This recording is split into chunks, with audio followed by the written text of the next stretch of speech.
Alright guys, Kremp again today. Hope you're doing well and enjoying your day so far. With all the OpTic drama of last season, Kenny responds with his new team seemingly very closely on the horizon to what was happening in his head, while the OpTic fans and the community in general were coming at his neck the most recent season when he was having serious underperformances. Kenny says, look, I've dealt with this stuff in the past, I may well deal with it in the future, it doesn't matter to me what the fans say, all that matters is what my teammates think, and usually that is in pretty high regard. What's going to change though this off-season, because the community perspective of Kenny has definitely changed from last year to this? Is that going to affect the way that his team is considered for the new year? Very much into your thoughts in the comments. Hit the like button if you enjoy. Subscribe if you're new as always. I'd greatly appreciate it. Couple of quick things. Kremp had his final race, or his penultimate race of the season this past weekend at the Virginia International Raceway. There were 3 races that he did this weekend, and he came third in the first one. Now, just to quickly say, there's like the silver category drivers and there's the bronze category. Kremp is in the bronze category, which is actually good for his ambitions, because let's say for something like Le Mans, the teams often need a bronze rated driver, and Kremp is bronze rated because basically he got into it when he was older. So that's how it works, and that could be very good for him. So really what he's racing for is to be number 1 in the bronze category. This was the race yesterday where he was only second only to his teammate, and the other guy, Porto, is absolutely rapid, is doing tests in some other series as well. And Kremp is also saying that Porto is significantly lighter than him, which over a long race actually adds up kind of significantly. Anyway, the championship currently looks like this. They've not entered the numbers yet for this most recent race, but just wanted to kind of keep you guys up to date. Porter is currently third in the championship behind his teammate and this other guy, Steven Clemens, who's 21 and very good, and I think in the silver category. Now, based on the result of yesterday though, Clemens was down the order, so I think that probably means that Kremp will move to second in the championship here, going into the final round in Road Atlanta. So anyway, there's your Kremp 6 update of the day. Let's do a couple of things on COD. Reality UK has been dropping hints left, right and centre as to what's going to happen in Modern Warfare 4. Look, at the end of the day, I'm probably going to stop thinking or talking about Modern Warfare 4 because it's probably going to be terrible compared to Black Ops 7. Even if Black Ops 7 isn't very good, there's no optimism for me about Modern Warfare 4 being a good title. But yes, slide cancelling apparently is back. There was also talk though that a lot of the Omni movement stuff, so like the aiming down sights and everything when you slide, isn't a thing. So no dedicated melee slots. We've got no ADS while sliding. Yeah, that's another one. So yeah, I don't know, questionable to say the very least. We had the OpTic Halo guys. They won Charlotte HES Open number 2, and pretty good result for them because former Legend, Lunchbox and Snakebite with Bounds, they get the dub. Now, just obviously to keep an eye on this whole Legend discussion, right, because Legend has said and made it pretty clear that he is looking to come over to Call of Duty. He tweeted it a while ago now, so it's probably going to be difficult to find, but I will just scroll down and see if I can find it real quick, because I think it was towards the end of last month when there was drama happening that he said, hey, free agent for Black Ops 7, let me know. So he's been pretty clear about this. There has been interest, we think, from Surge. The rumour was the other day that Surge are contemplating about 3 different coaches when they choose their coach. Now, I think for Surge, it's not a case of when they choose their coach, it's a case of which coach will want to join them on their terms, because Surge, not the most attractive organisation. The success they had this year was very impressive, especially in light of the fact that the team was playing out of Vancouver, not the best internet environment. I've not been to Vancouver. To my understanding, absolutely beautiful, stunning city. Probably in some respects one of the better places to live out of at least the cities that are involved in the COD League. But as a COD player, not the best. You're miles away from anything, the internet isn't great, and it causes problems, and it's also expensive for multiple reasons, right? So the players would prefer to live in Texas, basically, and I understand that. So as a result, and it's the same for the coaches. So I think Surge not being able to keep Rambo Ray, I don't think was necessarily a fact of like, oh, Rambo like has a better offer or something, but that may basically be true. I don't know if Surge could have done much to keep him, is the point. I don't know if Surge could have done much to keep the rest of their players, because to my understanding, they kind of all just wanted to go and play for a different org if they were going to get the opportunity to do so, which is kind of unfortunate, but it is what it is for Surge, and it means that rebuilds for them will be common, and even if they can pay a bit more money, then they're not competing with the top dogs in terms of for the top talent. So that is what it is. But they're interested, we think, in Legend, depending on which coach joins. But Legend's also got interest elsewhere. I wouldn't be surprised if Gentamates at some point are considered.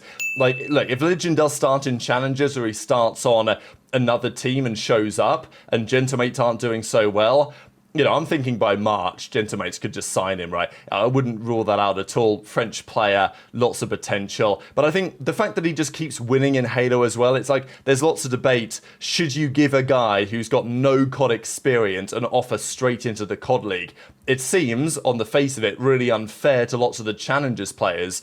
But also the guy's incredibly talented and keeps winning and wants to come to COD, and people in COD rate him highly. You can understand why it might happen. So one of the big questions of the off-season for sure. Some of these other names are expecting some confirmations. I think it's interesting to see, you know, Drazah was playing here against Kremp, Reese, I'm guessing Vivid, and then Cap. So we know that Vivid is on the Omit team, of course, and maybe that Omit team of Vivid, Mac, Craze, and Mamba will just get straight up picked up again straight onto Surge. That was one of the rumours. Kremp, we know that he was on Cloud9. What are they going to do for the upcoming season? We know he had good success with the Thieves when, you know, the other season when they had JoeDeceives and Nastie and Ghosty on their lineup, and then Capsidal as well, another name kind of in the ballpark of the conversations too. Just another thing I thought I'd mention, this is the updated list of the highest earning pros in the history of COD. Now, of course, there's inflation here, not just like actual inflation, but actual prize money inflation in the sense that over time the money's got more, and back in the day there was not a thing called the Esports World Cup.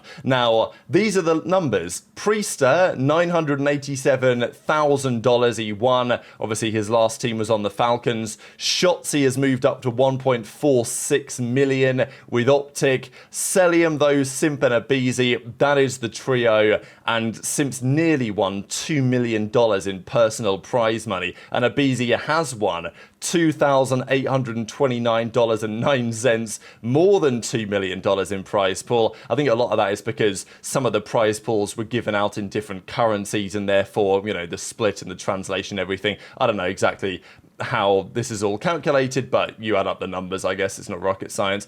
aBeZy's just more because he actually played back in World War II, so he has a bit of additional money than he made that season before Simp even came around, and obviously at the start of the Black Ops 4 season as well before Simp came on the team. I guess there's also like a lot of these guys played in 4v4 and 5v5, pretty much all of them did, so that will make the, let's say, the cents figure here even more kind of varied basically with what they ended up getting paid. And then you add taxes and all that stuff on top of this. But I thought it was interesting to see aBeZy reach the $2 million mark, and there's quite a way to go for some others to catch him up. Kremp, for example, ended his career at 1.4 mil. Scump ended his career at about 1.2 mil. Clayster is pretty similar. So obviously the guys with the X's are no longer competing. The guys with the ticks still have some time left in the tank, as it were. Couple of funny clips to share. There were a couple here from Shotzzy I thought were entertaining. They were doing the best event of the decade, and for some reason one of the nominees was the Call of Duty Playoffs 2020, which of course Shotzzy won.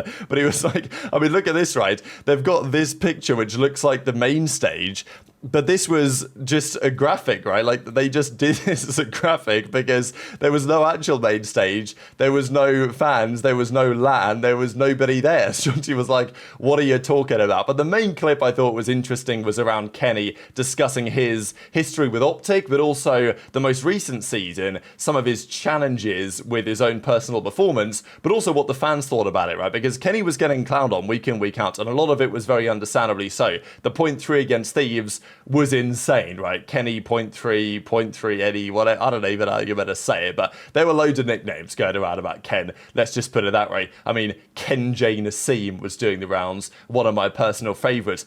Kenny says, though, he's been there before. He might well be there again. He's not bothered what the fans say. And even for this off-season, there was lots of talk from the community as to be like, look, Kenny, how come this guy's getting another great spot on a great team when he was terrible last year? Well, the players don't necessarily see it that way. Nah. Call of Duty League 2020 playoffs. Hell no. That shit was online, dog. Flex, Mercules, SMG, Shotzzy. Bro, why the fuck do people put 2 T's in my name, bro? Oh my god.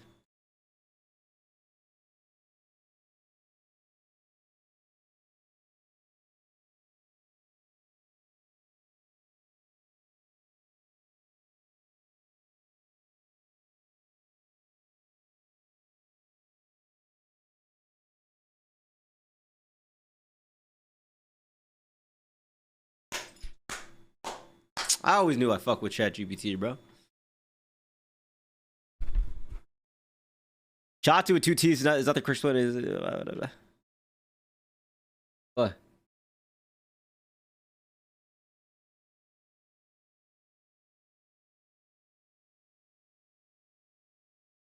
When do you like it?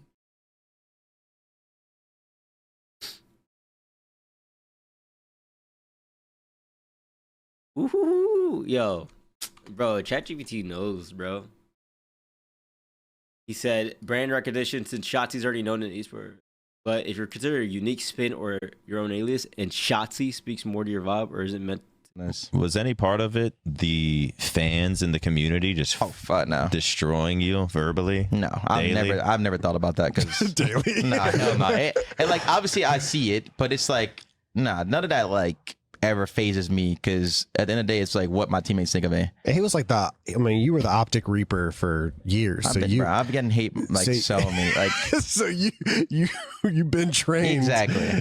And it's like none of that matters. Like even on our MW3 team, people were just KenJ be dropped like because we were playing bad at Major 4 or AJ. Like I don't look, none of that matters to me. I'm not gonna lie. I don't even look at it like fans are gonna be fans. Like even how I think about it is like even when I watch other esports, like I watch League, I have a favorite player in League. I'm watching him like, what the fuck are you doing? Like you should be doing this. And I'm just thinking in my head like, wow, that's how fans think of me. Like they thinking like, damn, they say I'm their favorite player and they're just like, what the fuck is Ken doing? And I'm just like, that's low key me. Like I'm telling this guy who's a pro, like maybe you should. Like, I'm just like, what the fuck? He's playing so bad. And it's like I understand where fans come from. So it's like you need to give them something to cheer for. And it's like I just felt like I gave my all and I was like, I need to take a break. I just need a mental reset, and I'm hoping that they can find a spark that makes them play better because 0-18 ain't it. And obviously, playing for a team like OpTic, that's not acceptable. Like I know that just from being a player. Like it's not good. So it's like I'm looking to win, but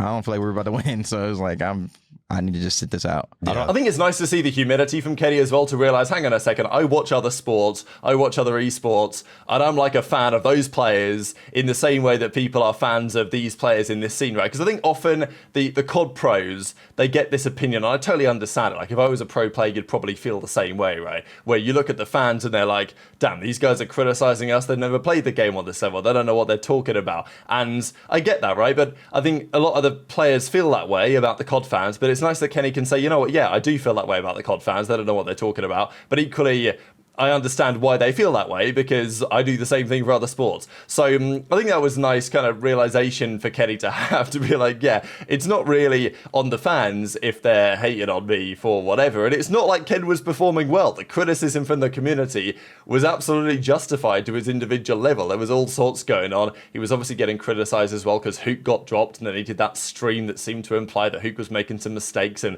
then it's not like they got any better, right? But I think KenJ has the right attitude about this to be like, it doesn't really matter what the fans say. I've been there for such a long time. He was the OpTic Reaper for many years on Thieves. People were, this guy would laugh into the camera and people would complain about it, right? Like that's just how things used to be with KenJ. So it's understandable that his opinion is, well, block out the noise, what do my teammates think? And I think in part as a result of that, KenJ's, let's say, reputation among other players has stayed very high over time, and it's contributed to the reason why KenJ has still remained, even after a very tricky season, an absolute top candidate for some of these top teams, and that's, we believe, what we are seeing unfold this off-season as well. So very much on Twitter, your thoughts in the comments below. Just one final thing, on this day, yesterday, 11 years ago, Denial Esports won UMG Dallas 2014. I think this was Zuma's first event win. That might be true. Yeah, it actually says in the replies, Zuma's first event that he ever won. But I mean, yeah, I love this picture. It's so funny because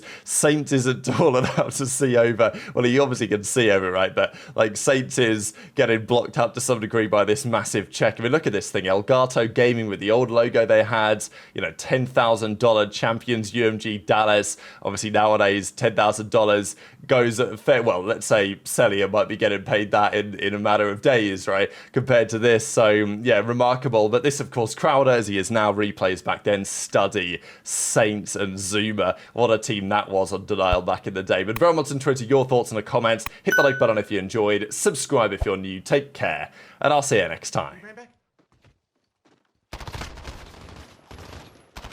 Let's go! Let's go! Let's go! Let's go! fucking go! That's why you're on our team! That's why you're on our team, Ed! Let's go! Yeah. Let's go, baby! Let's go, man! Come the on, baby! Let's go! Let's go, dude! I had, dude, into that 2v5 was a thing of beauty. Good 2v5, baby.